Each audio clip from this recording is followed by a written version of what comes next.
नमस्कार, मी गुरुराज. न्यूज अंकटच्या बातमीपत्रात आपलं स्वागत आहे. बातमीपत्राला सुरुवात करण्याआधी नजर टाकूयात हेडलाईन्सवर.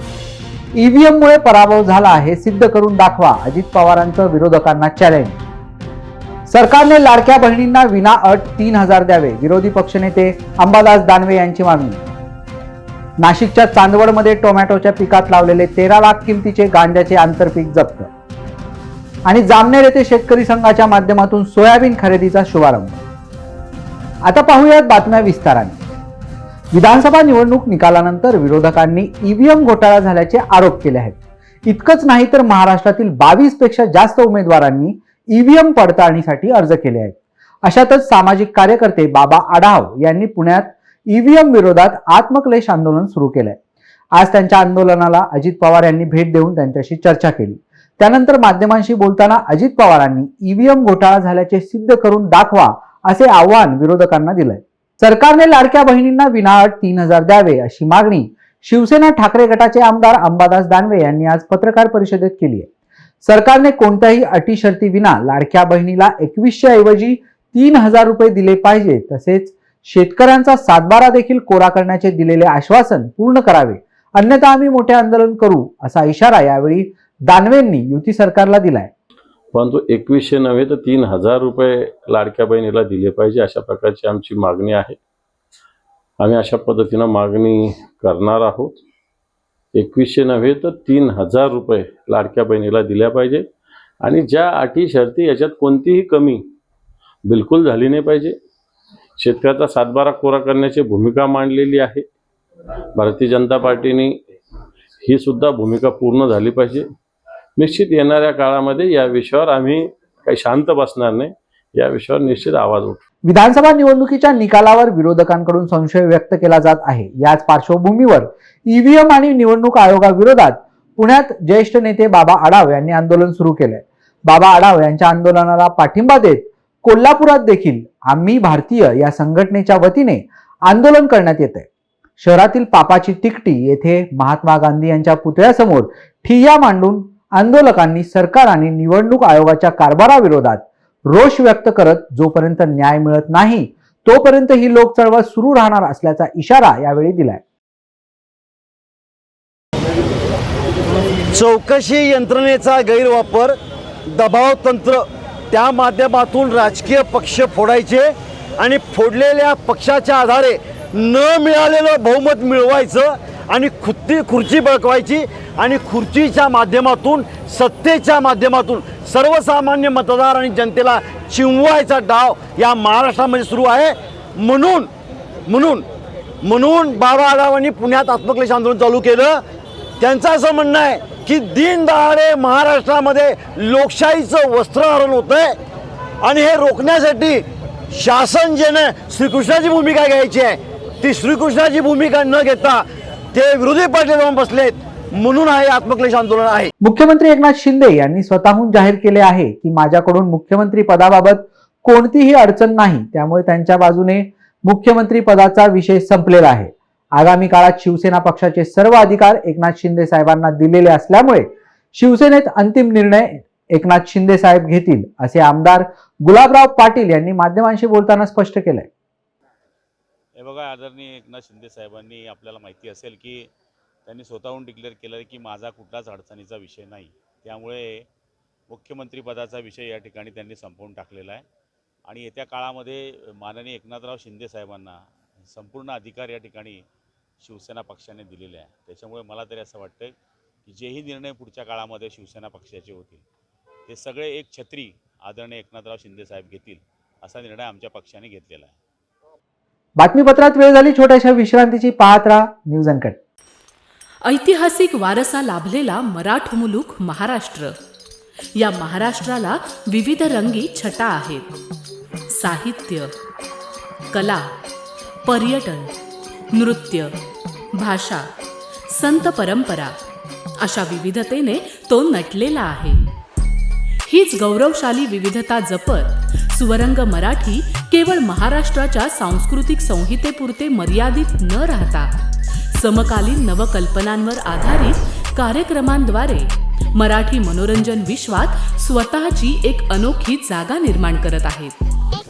मराठी मनोरंजन क्षेत्रातील उत्तम दिग्दर्शक, लेखक आणि निर्मात्यांच्या प्रतिभेचा पुरेपूर वापर करून मनोरंजनाचा आगळा वेगळा रंग उधळण्यास आम्ही सज्ज आहोत। स्वरंग मराठीचे उद्दिष्ट मराठी मनोरंजन क्षेत्रामध्ये मनोरंजनाची वहिवाट सोडून, रूढीवादी पद्धती तोडून मनोरंजनाचा समृद्ध अनुभव प्रदान करून देण्याचा आहे। म्हणूनच यात विविध पद्धतीचे मनोरंजक आणि माहितीपूर्ण कार्यक्रम स्वरंग मराठीवर बघता येतील। शेवटी एकच, धकाधकीच्या जीवनात धांगडधिंगा करण्यापेक्षा बसूया, हसूया, गाऊया, जगूया।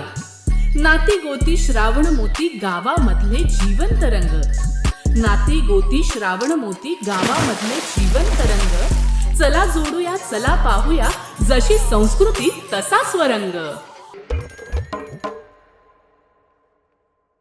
जळगावच्या जामनेर येथील शेतकरी संघ आणि शासनाच्या माध्यमातून सोयाबीनचा खरेदी शुभारंभ शेतकरी संघाचे चेअरमन चंद्रकांत बाविस्कर यांच्या हस्ते पार पडलाय। यावेळी कृषी उत्पन्न बाजार समिती सभापती अशोक भोईटे यांच्यासह शेतकरी संघ पदाधिकारी आणि कृषी उत्पन्न बाजार समितीच्या पदाधिकाऱ्यांची उपस्थिती होती। शासनाच्या माध्यमातून ऑनलाईन पद्धतीने 87 शेतकऱ्यांनी यावेळी नोंदणी केली असून या आता सोयाबीनला 4892 रुपये हमीभाव मिळणार आहे।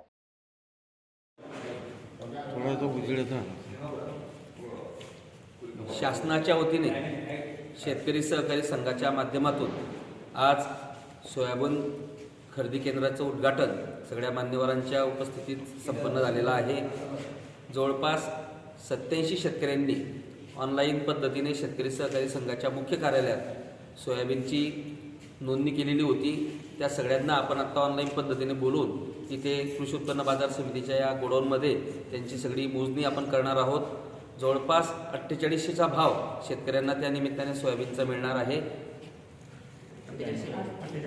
हो ना, 4892 ना, तेच ना, तर मिळणार आहे। त्यामुळे निश्चितच शेतकऱ्यांना त्याचा फायदा होणार आहे। तसेच आपल्या माध्यमातून मी आपल्या सगळ्या जामनेर तालुक्यावासियाच्या शेतकऱ्यांना विनंती करतो की ज्वारीची देखील खरेदी आता नोंदणी सुरू झालेली आहे। खरेदी देखील आपण लवकरात लवकर शासनाच्या माध्यमातून करणार आहोत। मनमाड येथे विज्ञान भारती संस्था, इस्रो आणि मराठा विद्या प्रसारक समाज संस्था यांच्या संयुक्त विद्यमानाने नाशिकच्या मनमाड महाविद्यालयात स्पेस ऑन व्हील हा उपक्रम घेण्यात आला। या बसच्या माध्यमातून नांदगावच्या होरायझन अकॅडमीतील विद्यार्थ्यांनी अंतराळातील रोमांचकारी सफर अनुभवली। या बसमध्ये चंद्रयान, मंगळयान मॉडेलचा समावेश असून इस्रोच्या पहिल्या उपग्रहाच्या वेळची प्रतिकूल परिस्थिती आणि आजची इस्रोची वाटचाल याची माहिती विद्यार्थ्यांना देण्यात आली। या उपक्रमातून विद्यार्थ्यांना अंतराळ संशोधनात रस वाढून ते भविष्यात शास्त्रज्ञ बनतील अशी अपेक्षा यावेळी आयोजकांनी व्यक्त केली। नमस्कार, मी प्राचार्य डॉक्टर डी गव्हाणे, मराठा विद्या प्रसारक समाजाचे कला, वाणिज्य आणि विज्ञान महाविद्यालय मनमाड। आज आमच्या प्रांगणामध्ये इस्रोची स्पेस ऑन व्हील या उपक्रमांतर्गत बस इथे आलेली आहे। या बसची वैशिष्ट्य म्हणजे इस्रोने आत्तापर्यंत अंतराळ क्षेत्रामध्ये ज्या क्षेपणास्त्रांची ज्या उपग्रहांची निर्मिती करून पाठवलेले त्यांचे मॉड्यूल या बसमध्ये मांडलेले आहेत। आम्ही विद्यार्थ्यांसाठी मनमाडमधून बसची सुविधा देऊन प्रत्येक शाळेतून विद्यार्थी इथे बोलवलेले आहेत। त्यांना अवकाशासंदर्भातले जे काही कुतूहल आहे त्याची उकल व्हावी व भविष्यात अधिकाधिक शास्त्रज्ञ महाराष्ट्रातून कसे निर्माण होतील यासाठी विभा फाउंडेशन आणि इस्रो यांच्या संयुक्त विद्यमानाने ही बस प्रत्येक जिल्ह्यामध्ये जाऊन इस्रोचं अवेअरनेस करत आहे। तरी माझं सर्व विद्यार्थ्यांना आव्हान असेल की त्यांनी या बसचा पुरेपूर फायदा घेऊन त्याचबरोबर त्या संदर्भातले व्हिडिओ बघावेत। महाविद्यालय जी टेस्ट आयोजित करणार आहे ती पण द्यावी। चांगल्या उत्तीर्ण होणाऱ्या विद्यार्थ्यांना आपण इस्रोतर्फे सर्टिफिकेट पण या मार्फत देणार आहे। धन्यवाद। जालना महापालिकेच्या विविध करांची एकूण थकबाकी तब्बल 120 कोटींवर पोहोचली आहे। कर वसुलीसाठी आता पालिकेची यंत्रणा ऍक्शन मोडवर आली असून वसुलीसाठी आता गल्लोगल्ली भोंगे वाजवून कर भरणा करण्याची जागृती करण्यात येते। नागरिकांनी 1 जानेवारीपर्यंत कराचा भरणा केला नाही तर करावर 2% दंड आकारला जाईल। तसेच फेब्रुवारीपासून थेट मालमत्तांची जप्ती केली जाणार असल्याचा इशारा आता जालना पालिकेकडून देण्यात आलाय। बातमीपत्रात वेळ झाली छोट्याशा विश्रांतीची। पाहत रहा न्यूज अनकट। ऐतिहासिक वारसा लाभलेला मराठ मुलूक महाराष्ट्र. या महाराष्ट्राला विविध रंगी छटा आहेत. साहित्य, कला, पर्यटन, नृत्य, भाषा, संत परंपरा अशा विविधतेने तो नटलेला आहे. हीच गौरवशाली विविधता जपत स्वरंग मराठी केवळ महाराष्ट्राच्या सांस्कृतिक संहितेपुरते मर्यादित न राहता समकालीन नवकल्पनांवर आधारित कार्यक्रमांद्वारे मराठी मनोरंजन विश्वात स्वतःची एक अनोखी जागा निर्माण करत आहेत. मराठी मनोरंजन क्षेत्रातील उत्तम दिग्दर्शक, लेखक आणि निर्मात्यांच्या प्रतिभेचा पुरेपूर वापर करून मनोरंजनाचा आगळा वेगळा रंग उधळण्यास आम्ही सज्ज आहोत. स्वरंग मराठीचे उद्दिष्ट मराठी मनोरंजन क्षेत्रामध्ये मनोरंजनाची वहिवाट सोडून, रूढीवादी पद्धती तोडून मनोरंजनाचा समृद्ध अनुभव प्रदान करून देण्याचा आहे. म्हणूनच यात विविध पद्धतीचे मनोरंजक आणि माहितीपूर्ण कार्यक्रम स्वरंग मराठीवर बघता येतील. शेवटी एकच, धकाधकीच्या जीवनात धांगडधिंगा करण्यापेक्षा बसूया, हसूया, गाऊया, जगूया. नाती गोती श्रावण मोती गावामधले जिवंत रंग. नाती गोती श्रावण मोती गावामधले जिवंत रंग. चला जोडूया, चला पाहूया, जशी संस्कृती तसा स्वरंग. विश्रांतीनंतर पाहूयात उर्वरित बातमीपत्र. नाशिकच्या चांदवड तालुक्यातील वडनेर भैरव गावाच्या हद्दीत टोमॅटोच्या पिकात गांजाचे आंतरपीक घेतल्याचा धक्कादायक प्रकार उघडकीस आलाय.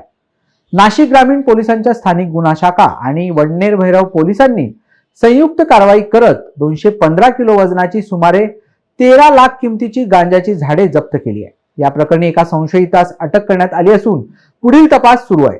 यवतमाळ येथे भगवान सहस्त्रबाहू अर्जुन जयंती मोठ्या उत्साहात साजरी करण्यात आली. यावेळी काढण्यात आलेल्या शोभायात्रेने शहरवासियांचे लक्ष वेधले होते. यावेळी विविध सांस्कृतिक कार्यक्रम तसेच रांगोळी स्पर्धा, वेशभूषा अशा स्पर्धा घेऊन विजेत्यांना बक्षीस देऊन सन्मानित करण्यात आलं होतं. या कार्यक्रमासाठी कलार समाजाचे नितीन मेश्राम, विनायक कावरे, मंगेश मानकर आदींनी परिश्रम घेतले. बीडच्या अंबाजोगाई तालुक्यामध्ये विविध ठिकाणी नागरिकांना बिबट्याचे दर्शन होत असल्यामुळे परिसरामध्ये भीतीचे वातावरण पसरलंय. एका ठिकाणी गाय आणि एका ठिकाणी शेळीचा बिबट्याने फडशा पाडला असून अंबाजोगाई तालुक्यातील नागरिकांनी आता खबरदारी घ्यावी असे आवाहन वनाधिकारी विजया शिंगटे यांनी केलंय. तसेच वन विभागाकडून त्याला पकडण्यासाठी शर्थीचे प्रयत्न सुरू असल्याचं देखील वन विभागाकडून सांगण्यात आलंय. विजया शिंगटे व राऊंड ऑफिसर अंबाजोगाई. मी या ठिकाणी 4 महिन्यापासून कार्यरत आहे आणि जेव्हा आम्हाला तेलंगणामधून फोन आला की बाबा या ठिकाणी आम्हाला बिबट्या दिसलाय, त्याच्यानंतर आम्ही आमचे जे कर्मचारी आहेत त्यांना त्या ठिकाणी पाठवल्यानंतर त्या बिबट्याचे ठसे आम्ही पाहिले. त्या ठशा पाहून आम्ही कन्फर्म केलं की बिबट्याचा इथं वावर आहे. त्याच्यानंतर आम्ही गावात दौंडी द्यायला लावली की या ठिकाणी बिबट्या आहे आणि तुम्ही सावधानतेच्या लोकांना इशारा दिला, लहान लेकरांना घराच्या बाहेर एकट्यांना पाठवू नका, कारण बिबट्या हा त्याच्यापेक्षा कमी उंचीच्या माणसावर अटॅक करू शकतो. संध्याकाळी बाहेर निघताना ग्रुपनेच जा. वेळ झाली या बातमीसह या बातमीपत्रात इथेच थांबायची. पाहत रहा न्यूज अनकट.